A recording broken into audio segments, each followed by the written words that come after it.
You know what that means? Oh, yeah. DJ Adam 3. Once again, back is the incredible. He's all that. If you didn't know, you better ask somebody.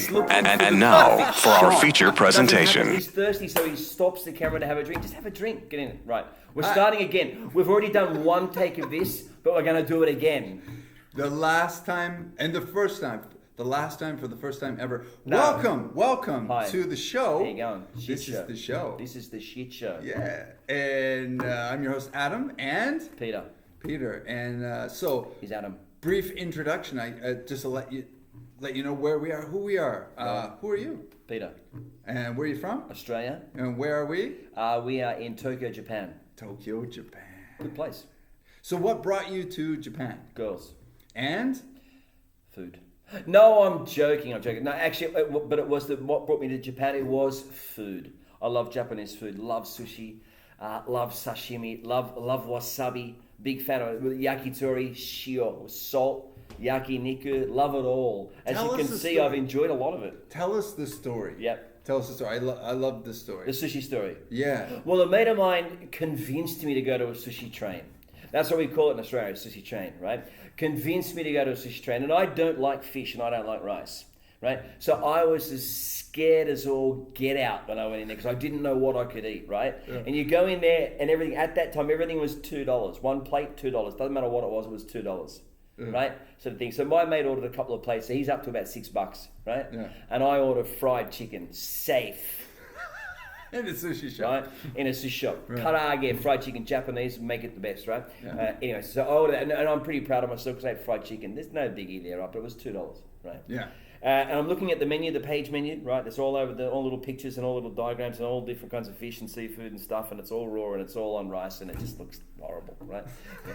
Anyways, so we're sitting there and I go, all right, so I see the California rolls, right? That's cool. We eat prawns in Australia, shrimp as you call them in Canada, all right? So deep fried prawns wrapped in rice and nori and sesame seed. That's cool. I can eat that. So I ate that, and that was really good. So I'm up to $4, right? And my mate's up to about $8, right? And he's teasing me because I won't eat raw fish in the place. He said, "Mate, you got to try raw fish. You got to just one time, and then if you try it, I'll leave you alone. I'll never talk about it again." So I said, "Okay, right." So I got, so I'm cutting this really, really short for you. There's no theatrics here. It's kind of boring, right? But that's all right. Love you. So the tuna is coming around on the train on the little belt there, right? And I've spotted it out from across the restaurant. And I'll take that, I'll try that, and then leave it alone. So I'm still at $4, maybe $6. I might have got some miso soup or something. I get it. It comes around. I take it off, and I put it down. It's sitting in front of me. Right? I'm looking at this disgusting piece of fish on awful rice, right? And I think, oh my God, I've got to eat this. Right, and my mate's laughing. Some other people are kind of following along a bit, sort of thing, right? So I'm up to $6, right? And I'm looking. I'm still looking at the menu and whatever, looking for things I can eat. I put wasabi. I asked my mate, how do I eat this? He said, bit of wasabi in the soy, into the mouth, down into the gullet. Away you go. Right? So I said, good. And then we're done. Right? So I got this bit of sushi. I put it in my mouth, and my life changed forever. So basically what I did was, I've never had such an explosion of flavour in my mouth. Right? Okay. So anyway, so what I did was, is I held up the menu to the chef and I said, guys, bring me everything. I want to eat all of it. Right? Sort of thing. So I stopped at $86. Right? And my mate stopped at like $16, $18, like a normal person, but I stopped at $86. And then when we left the restaurant, he said, wow, you really enjoyed that? And I said, yes, and I'm moving to Japan. Wow. So that's what happened. And then I guess like a year later, 2 years later, I was living here. Right? Excellent. That was a few days ago? Yeah, 24 years ago. Wow. And my plan was to come here for 1 year, maybe 2 years and leave. But anyways, came here. Got married, had kids, settled, got a job, and I'm all over the show. Wow. I guess it's a common question. Many people ask you, why did you come to Japan? It annoys me. The question annoys me. And the next question that annoys me is like, well, do you like Japan? Well, what a dumb question to ask. I mean, I've been here for 24 years, right? Yeah. Sort of thing. So there's times when I like it, there's times when I hate it. It's just, I just live here. I don't like it or hate it, or I just live here. It's just life now. It's interesting because I think the people listening to this, some of you are living in Japan and you have a certain view of Japan. Some of you have been to Japan, who have a very different view, and some of you have never been to Japan. And I mean, my story in brief is like when I was a kid, I was a kid of the 80s, and in the 80s, Japan was in the bubble era. And I realized everything in the house was like Panasonic TV, Sony, electronics, Yamaha keyboard, Toyota car, Nintendo, Sega, the list goes on and on. And I found martial arts, studied karate and Bushido, and it was the film Karate Kid 2. Great movie. When Daniel-san goes to Okinawa, and I was like, one of the best. That's it. That's the course for my life. And I watched it. Kumiko Crush. Yeah, that was it. Oh. I told my mother at that age, I think it was like 8 or 9, I said, Mom, I'm going to marry an Oriental woman. She's like, that's nice. Did you just say mom? Yeah. Mom. My mom. His mom. My mom. My mom. It's my Canadian accent. Oh, there it is. He's out in the boot. Good. Yeah. Yes, his mom. What would you call her? Mum. Mum. Mom. Mummy. Mummy. No. I'm just kidding. Yeah. And well, it was at that age I decided I was very interested in Japan. And I would study about Japan, even in elementary school, and nothing made sense. And then I moved to Vancouver. I actually started teaching English in Vancouver. Wow. And I had Japanese students, and the kinds of questions they would ask me, I still couldn't wrap my head around. Like, for example, they would say, I had Korean students, and they would say, this Vancouver is a boring, small little town. And it's the second largest city in Canada. I think it is anyway. And I was thinking, well, how could you call this a boring little town? And then when I got off, I flew to Narita, got on the bus, got off at Shinjuku. And as soon as I got off the bus, right? Like, instantly, wow. if you're used to this, yeah, everything else is going to be, boring in comparison. Right. Yeah. Yeah, I found the same thing with the Japanese TV, right? I mean, I understand 80% of it, right? Yeah. Sort of thing, but it's just so in your face, Yeah. right? So it's just always just so. It's just going non-stop, Yeah. right? And I know that, like, when I went back to Australia last year, I watched Australian TV, right? And I'm watching it with my mother, and I'm just thinking, like, I'm gonna fall asleep. This is just horrible, right? Japanese TV is something else. Something else. It is something else. It's TV, but it's something else. The torture aspect of it is what really gets me. Like, they'll have like a cute girl on. I don't know if you've seen this. And she'll shoot him in the nuts with a BB gun. Something like that. And they'll all stand around and laugh and push him over into a hot bowl of water or something. Like it, but it's unreal. It's very entertaining. Yeah, I saw one episode where they had a guy use like an outhouse, something like that, like a washroom on a ski hill. And when he sits on the toilet, a belt comes around, buckles him in, the back opens up, and he flies down on the toilet with the toilets on skis backwards down the mountain. It'd be traumatizing. Everyone's, yeah, that's great. That wouldn't fly, mate, in Australia. What's lawsuits, wrong? lawsuits all over the place. Right? People would get sued. But in Japan, it's television. It's television. It is. It's okay. It's television. It's bizarre. There's so many things in Japan. For the longest time I've lived here, at least once a day, I think even now, once a day, something happens or I see something that makes me go, oh, okay. And it's just a long list of bizarre things. And part of it is the culture. I mean, coming from Canada, it's just in so many ways the opposite. But that's what I like. And I imagine you get a kick out of it as well? Not so much anymore. It's been so long since I've been here. Nothing shocks me, nothing surprises me. And I live in the country, so I don't see a lot, right? I don't live in Tokyo. We work in Tokyo. I don't live in Tokyo. I live like out, mate, the back of Burke. If you're Australian, you'd know where that is, but don't worry about it. For the rest of you, it's a long way away, right? Yeah. Anyway, give us another question. We've talked about Japan for a bit. Something else. I'm sure the people would like to hear something else, right? Yes. Good. All right. Go on, man. What is on your mind? Dun, dun, dun. A skull. See, I am a comedian. I am funny. You should be laughing. No sense of humour. That was hilarious. Yeah. I'm wetting myself. I'm cracking up on the inside.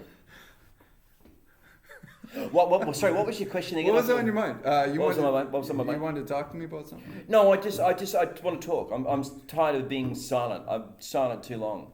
I just want to chat. So this is, what I was thinking, making this podcast, Right. like a W5, like who, what, when, where, why, and I was thinking, okay, why? I'm asking myself these questions, like why now, and like to answer some of the questions. So first off, I think this form of communication is an ancient form of passing on wisdom and knowledge. People talking to each other more than books.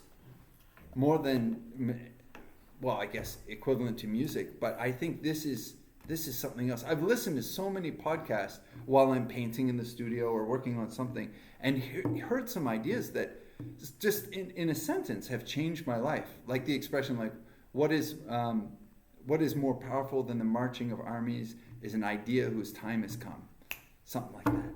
And I Chew on that. I've been invited to be on a number of podcasts, but I have a family. I never have.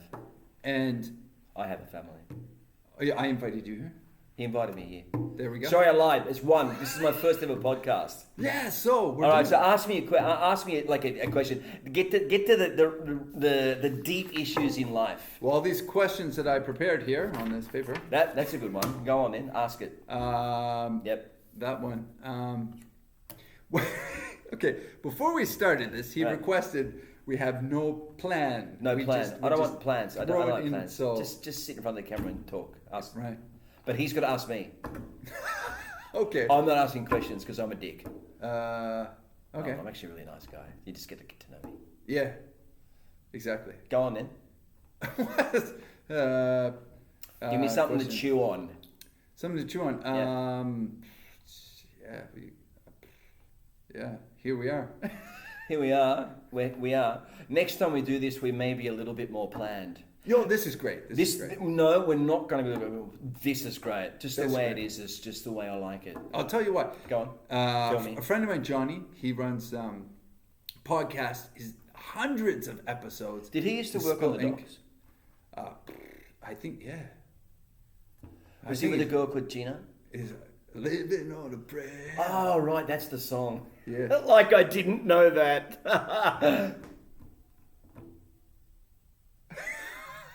Anyway, I totally forgot what I was going with. Johnny, podcast. And yeah, back in the day when he started his podcast the same time that Joe Rogan, I believe, started his the Joe Rogan podcast. And he's like, you gotta see this. Joe Rogan, he's into the same kinds of things you're interested in. So I checked out the Joe Rogan podcast, episode 1. It was pretty bad. And then episode 2. And then I shut it off and I didn't watch it for years. And I thought, what's that? But then he invested and he just kept plugging away, never gave up. And now it's profound. It's an interesting plateau. One thing I get a kick out of though is how people hold him up on a pedestal as being some kind of authority figure or being responsible. He claims many times, I'm an idiot and I don't know what I'm talking about. I'm just asking questions. I'm just talking. And I thought that's a format that I like. There's no edits. There's no censorship. There's no cherry picking. It's just people Well, I'm an idiot like him too. So does that mean I'll become as famous and wealthy as him? Would you want to be? Yeah. Really? Wouldn't you? No. Oh, the money. The money. The fame. No, I don't need that. I don't need people coming up to me and saying stuff in the street and whatever. Sort of. The money. That's it. Because some people say they want to be famous. And I think about being famous. Famous poo. Famous dog dude. Dog doo-doo. I'll take the money. I like to keep living my life as it is, but being famous. Nah, people snapping photos of you all the time. Yeah. Running up to you in the street. Yeah. I mean, it's hard enough to deal with it as it is now. Yeah. You know? It's brutal. Brutal. Brutal. Look at his face. All right. So what's the plan, Stan? What's going on? Let's talk about something Go on. interesting. All right, go. All right. Okay. Quick, it's nearly time. It's nearly time. It's nearly time. All right. Well, you've introduced me to something very interesting, and that is food. Oh, okay. Yes. I thought food is something that you buy and then you eat. And you're like, no, No. you can make it. So he introduced me to making a pizza from scratch, making the dough, and I make the pizza entirely, and then I go back and tell you like, okay, what about this and this went wrong, and interesting. Yep. So what about, there's my question, what about food? Okay, so what's the question about food? Pretty big question. Like depends Yeah, on the it's question. pretty vague. Why are you interested in food, and what interests you about food? Well, okay. So why do I like it now? I love like it. That's a difficult question. I like the raw ingredient, right? I like we tend to go into a supermarket and we get things on these little white trays with plastics and tags and whatever, price tags and whatever on them, sort of thing. I'm not a big fan of that, right? But walking into an actual butcher shop, do you know what a butcher shop is? Bet you don't. You've only ever been to a supermarket, right? But go into a butcher shop and talk to the butcher and ask him what's good, what's not good. He cuts it for you, slice it up, and he wraps it for you. That's really cool. For me, that's great communication. That's exciting, right? For a lot of people, it's a pain in the butt, right? But for me, it's exciting, right? Going to an actual fruit and vegetable shop, not a supermarket, where farmers have grown the stuff, and the farmers who have grown it, they're working in the shop, they're selling it to you, right? Sort of thing, like you talked about, that excites me, right? So unfortunately, I've been a part of Japan where there are farmers markets, there are still actual standalone butchers and fish shops and all this kind of stuff. So I made a point of going around to them and actually talking to them, buying from them and chatting with them and repeating, like going back regularly and stuff, sort of thing. So I kind of know the people that I buy from, right? Sort of thing. That's one thing that's exciting for me. The other part is turning a raw ingredient into something amazing to eat, right? That's also really exciting for me, right? And his cooking is amazing. And every now and then he's like, try this. Right. Try this. Right. What's this about? And amazing. Right. So good. So good. Not a great answer, but it's just like what do I guess I find it very, it's cliche, I know, but I find it very therapeutic to stand in the kitchen and slice into things, or to just to work with good quality produce, right? It's a bit of a trend now. People say buy locally and all this kind of stuff and buy organic and stuff. Well, that's great, but that can be very expensive, right? To buy organic products and whatever sort of thing. But if you can get into a farmer's market, get your stuff there, and get to know a butcher and stuff, it's not that bad.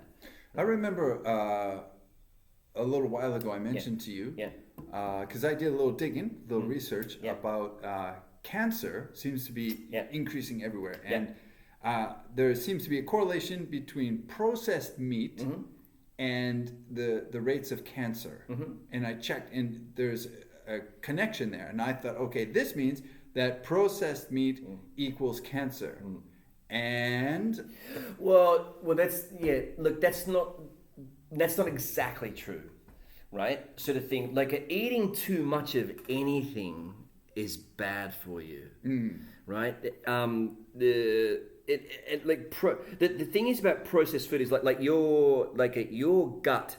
When you put food into your mouth and it goes into your gut does a whole lot of work to process that food naturally, right? Sort of thing. So your body is working, it's taking out nutrients and it's getting rid of waste, right? This is a lot more scientific than this, but this is just a basic explanation, right? Yeah. However, with processed food, that's already done, right, for you. So when you put like any type of like canned food, a lot of canned food stuff that's already made. That when you put it into your mouth, when it goes into your stomach's not working the way it should be, but it's filling with food. So what does your stomach do if the food's already highly processed? Yeah. Just a side note, one thing that surprised me. I used to be a vegetarian, and I thought veggie burgers were really, really healthy. Yeah. And then I found that they're ultra processed food. So so you eat highly processed food. Yeah. It's already processed. It's done. Yep. What happens when you eat that? What does your stomach do to that? Well, pretty much the same thing, but there's no nutrients. There's all this kind of stuff that doesn't happen, right? So your stomach just go like your a whole lot of work. stomach, all the acids and whatever in your stomach still all breaks it all down for you. Okay. Right, and puts it through you, but there's no benefit to that, right? And I guess like the cancer thing is probably like more related to like what they're putting into the processed food. See, we've had this discussion before, right? I mean, I use cure, right, in my processed meats, in my bacons, in some of my sausage, in my like longer, like long-term hanging type meats as well, right? So I use different types of cure, right?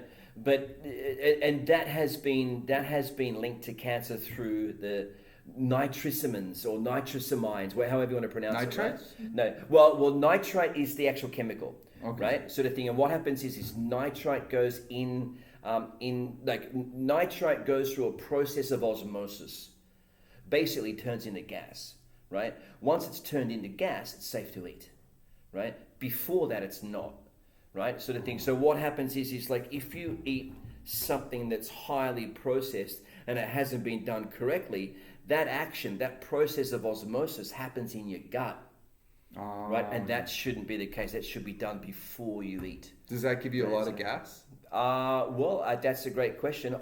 It could do. I've never thought about it from that way. Oh. Right, so I've never thought about. I've never really looked at it from that way, right? Because it should. Because if the gas is not going out somewhere, then well, it's it would going come out. in. It would come out. It would kind of seep out or whatever sort of thing, right? Mm-hmm. I mean, I don't know. I'm not a food scientist, but I mean that's how I see it.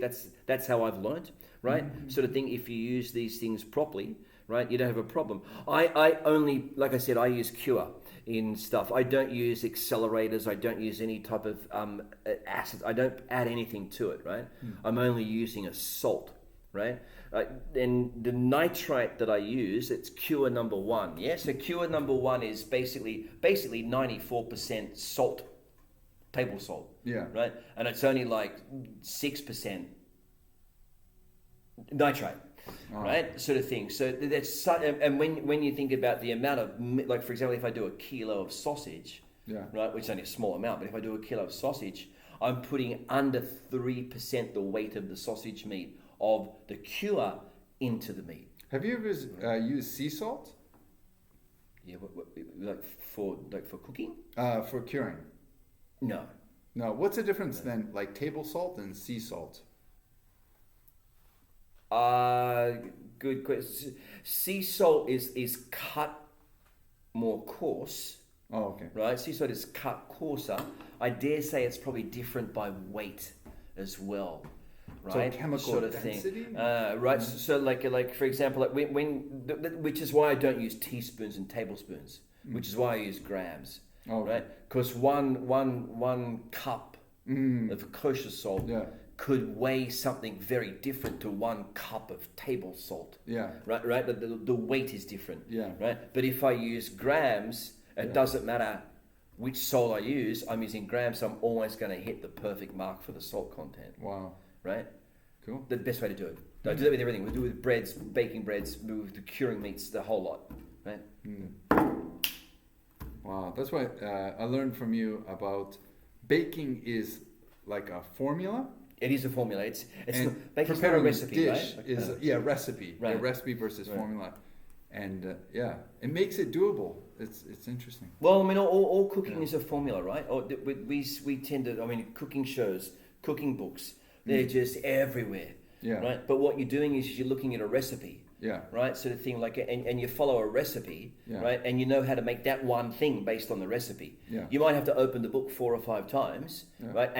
And so every time you cook it, for the first 4 or 5 times that you cook it, so you get to memorize the recipe, but it's just a recipe. Like what to do with that recipe to change it is you don't know. But if you have formulas, right, like you know how to do a range of different things as opposed to just one recipe, right?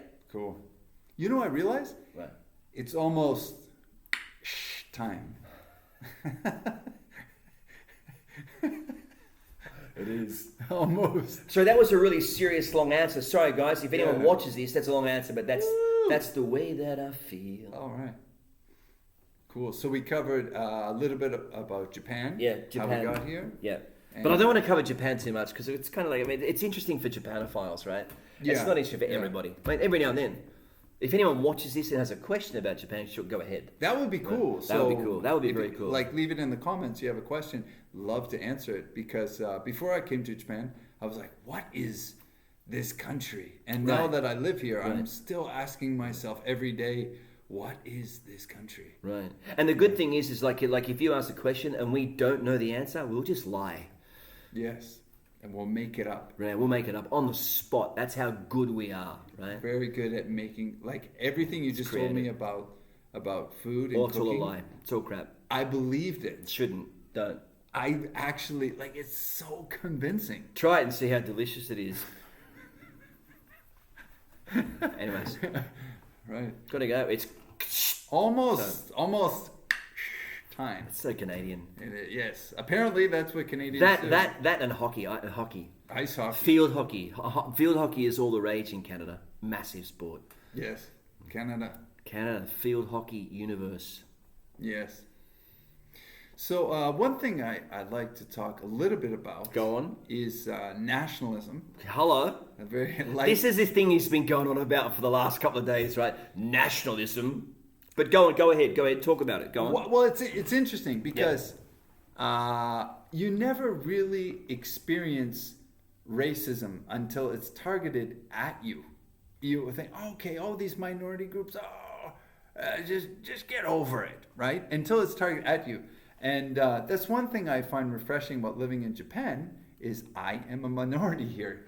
And there's national groups that would like to just basically eradicate all foreigners.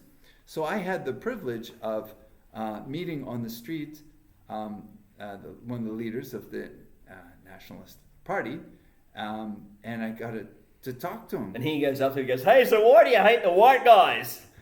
And it's very interesting. I love to talk to people if they're willing to listen and also explain with integrity. I think most people look like they're listening. They're just waiting for you to stop talking so they can have their turn to talk.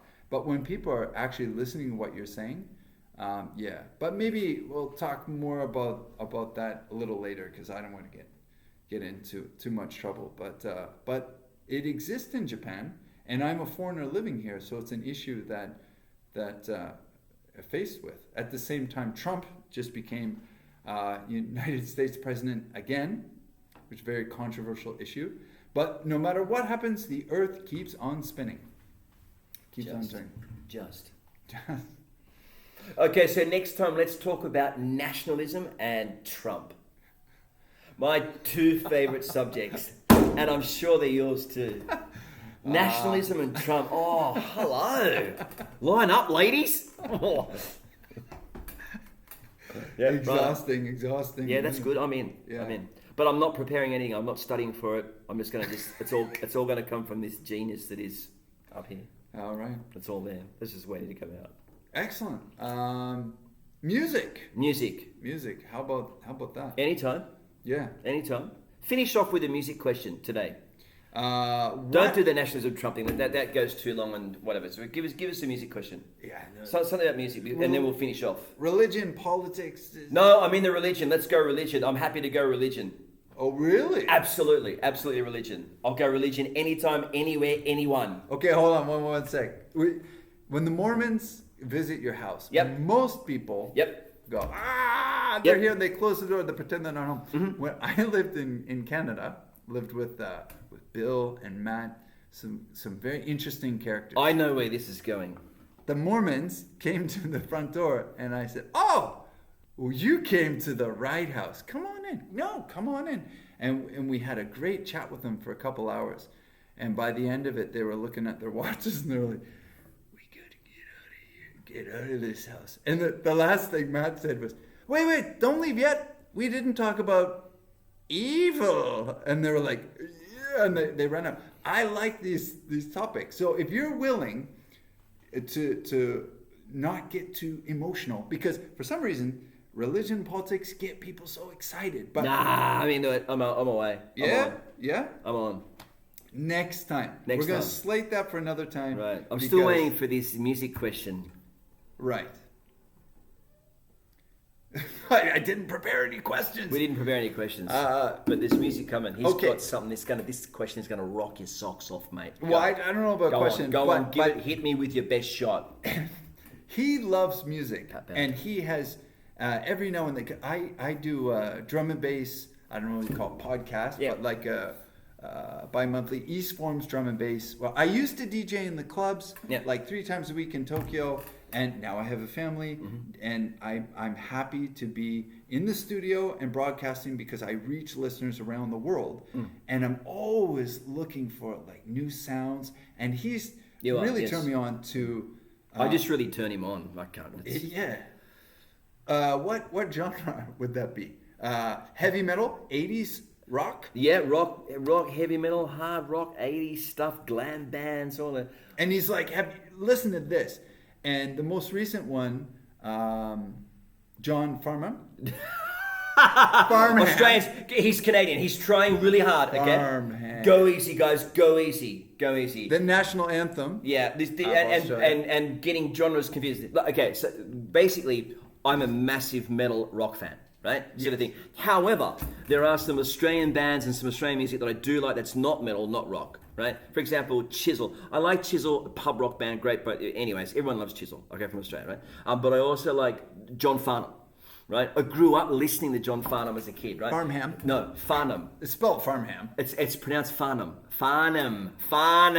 And if you want to be really, if you want to sound really Australian, it's Farnsey. Farnsey. Mate, you're going to the Farnsey concert? Oh, yeah, right, I'll have a few beers before we go and see Farnsey. Yeah, right, mate. Anyway, so I'm inspired by this music, and I remix it and put it back out there. And it's great. And it's a hit. I mean, they catch on. They're getting thousands and thousands of hits. So he's getting to a question. Yes. What is your I was going to say what is your favorite song? Right. But that's like that's mine a bad would be question, like, right? Like Seasons, Vivaldi, right? Favorite song. Right. Okay, let's say you're gonna go for a run. Right. Yep. Righto. Okay. Let's say you're about to do something that requires physical energy. Well, I do that a lot, but just running is not one of them. Yeah. I like to move. Go on. Yep. I like to move it. What would be this? Okay, what song? I guess this is the question. That one. I like to move it. But no. What song makes you want to move? Gives you that kahuchpa. I don't know. I don't know if there's. We can list a bunch. Yeah. There is no one particular song that does it, right? I mean, like you say. I mean, it's situation appropriate, right? For example, when I'm getting the kids ready for karate, Eye of the Tiger. It's hands down, Eye of the Tiger. Dun dun dun dun, and the kids are like, yep. And then we go to karate class. Yeah, but see, when we get to this time of the week, right, on a Friday, right, and it's 20 to 5 on a Friday. Don't do it. Come on, what's the song? It's the final countdown. Well, that's one of them. But everybody's what? Working for the weekend. There we go. Yeah. Right? Sort of things. It's all about where you're at, the situation, what time of day it is, how you're feeling. Well, I guess on that's the the question. inside. What, on the inside. What song makes you gives you that energy? I don't know, man. There's so many. Right? It would probably be like an Ozzy Osbourne song. Oh, really? Right? It'd be something that Ozzy has done. Oh, okay. Right? Like it could be old Aussie, it could be new Aussie. I don't know. Interesting fact. You have met. Actually, I've had the opportunity as well. We both have met inadvertently a lot of celebrities. A lot of musicians. Yeah, like a lot of rock musicians. Right? Yes. Yeah, we both have had wild lives where we just ran into a number of people. We have. Yeah, I used to DJ on MTV Select. I just asked if I could, and they were like, "Yeah, right then. Next Wednesday, you're on." And I started DJing on the MTV, and through that, I was able to meet some musicians. But you've met even the tragically hip. Yeah, but now I didn't know who they were, right? Like I was 18 at the time, right? So it's like 100 years ago, right? And I was cooking in a pub in Rozelle in Sydney. If you're from Australia, you'll know. If you're from Sydney, you'll know Rozelle. It was called the Three Weeds: Rose, Thistle, and Shamrock. And I think they're closing it, but anyways, but I was cooking there for a bit, and the Tragically Hip were doing a little mini pub tour. I mean, it's a long time ago, before they were huge in Australia anyways. I mean, I don't even know if they were big in Australia, but I was there and I was cooking them just bar food and bar snacks and stuff, and I was chatting with them. I had no idea who they were, right? Sort of thing, and they just told me who they were. I was like, oh, right, that's cool, yeah, good, all right, okay, guys, have fun, and just walked away. And it wasn't until I come to Japan, right, and I talked to the guys, and I would ask Canadians, do you know the Tragically Hip? I cooked for them, and the Canadians would be like, oh my god, right, sort of thing. So that was pretty cool, right? That's one, the hip. That was cool. Did you meet one of the Beastie Boys? Yes, I did meet one of the Beastie Boys, and I shout out to Johnny Cobbin, right, at Moonlight Studios in Brookvale. Yes, met the Beastie Boys at the studio there one day. We were practicing. I was in a cover band. There were 4 of us playing in a cover band, and we were in one studio. There were 2 studios in this place, 2 rehearsal rooms, and we were playing Echo Beach. Do you remember the song Echo Beach? No. Martha and the Muffins. Yeah. Right, I would, if I heard it, I like would know. from 1980 or so, around that time, right? We were practicing, and it's got a very cool riff at the beginning, and we're playing this riff, right? And then all of a sudden, this band in the next studio starts playing along with us, as a bit of a joke, right? Sort of thing. So we're playing Echo Beach, they're playing Echo Beach, and I'm singing, and me and the girl that was singing, we're singing along with it, right? Sort of thing. I still didn't know who it was, right? Anyways, we finish, we have a bit of break, we have a break, I go outside, I have a smoke and a coffee, right? And this guy comes out and he says to me, "Hey, Star, can I have one of something about the Australian cigarette, right? Winnie Blues, right? So can I have one of those?" I said, "Sure, mate, yeah, no worries." And American accent, whatever. I said, "Oh, yeah," so just chatting with him and stuff, and then he told me who he was, right? He said, "Oh, like we're Beastie Boys and we're playing like a university type deal, right, around Australia and stuff before we go on a major tour, and I'm ag rock," and shook my hand and we had a bit of a chat. And we stood outside for the 5 minutes just having a bit of a chat over an Australian cigarette, right? So it was just weird. I knew like at that time like it was fight fair right to party, right? Yeah, that was the only thing I knew of them. Oh, right. So really, right, sort of thing like, and but what year was this? Okay. 1996. Okay. 97. Yeah, because Fight for Your Right was before that. It was way before 80s. that. Yeah. It was way before that. 7? But it was about 97. It was before I may have traveled. It could have been 98. Oh, okay. But it was a bloody long time ago. Yeah. Right, so that was pretty cool, right? So met those guys, good guys, friendly, happy. Fantastic, yeah. That's one thing I always found meeting very successful people. Yeah, is they're always very positive, supportive, and not the image that we are told. Like right. They're always like very enthusiastic, and it reminds you, oh yeah, that's why they're super famous, because they have this outgoing, lovable, attractive personality. Right. Yeah. Well, hey, we better wrap up because we got to go. We're going to, right? Sort of things. Are you going to edit this at all? Are you going to do anything to this? You're going to make it look good because this looks pretty dull.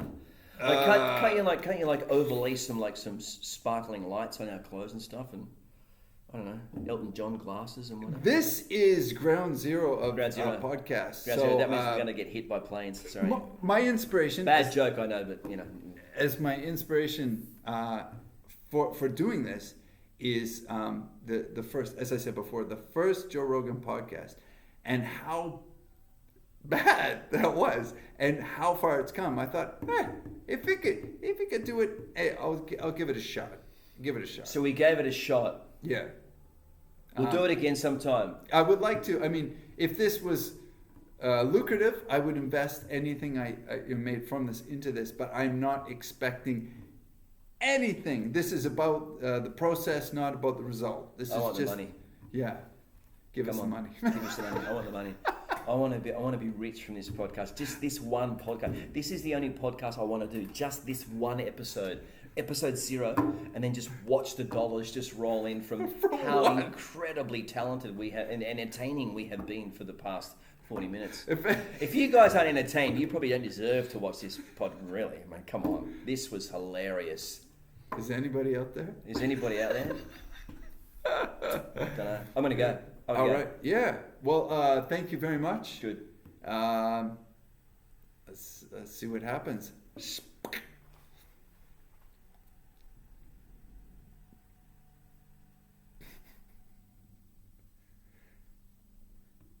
Are we done? We're done.